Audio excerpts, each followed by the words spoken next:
So, as you can see, I've got the rest of the decals on. I've got all the, the names on the wings and all that, all the stuff that was not in the cutting edge Meteor Productions tile set.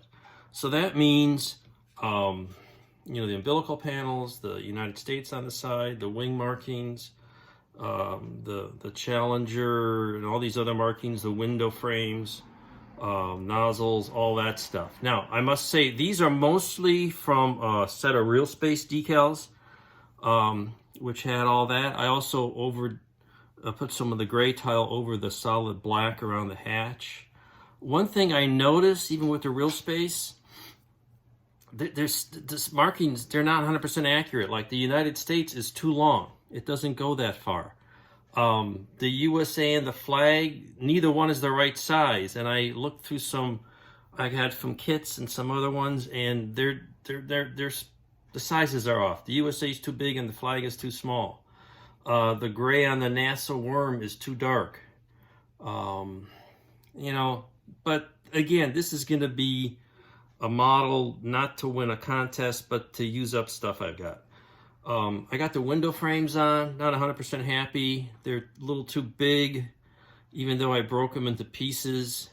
But it'll be okay. I had to paint over them, the clear parts, but sitting on a shelf, it'll be fine. The stenciling looks nice there. So this is pretty good shape. All these decals are essentially wrapped up. Now I'm starting to think about payload and also the pods. So for this model, I've got the pods started. I did them separately because it was easier to paint.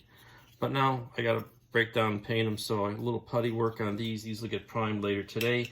And of course, the body flaps I neglected. And they're going to have tile decals. So got to work on those. And now in parallel, I'm working on Atlantis.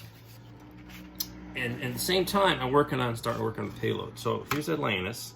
It hasn't gotten any further priming, but I've been playing around with a payload bay liner, which is just done on my 2D graphics program. And I'm probably just going to use a printed on paper or cardstock.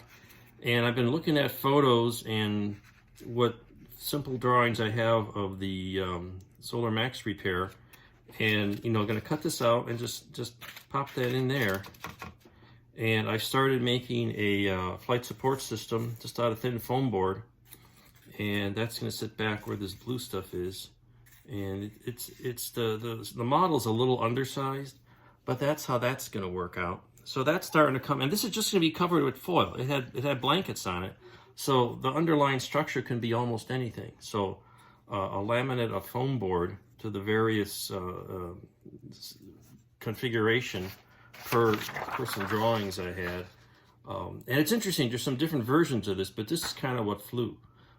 The ring where they attached Solar Max was lower. There's some drawings that show this at a higher level.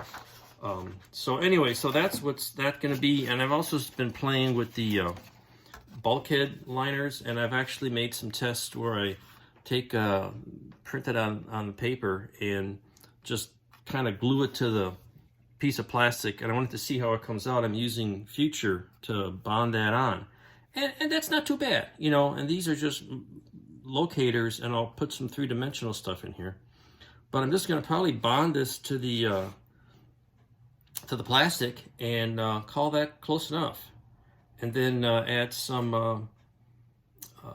little bits of styrene to give it some dimensionality. But that's where we are.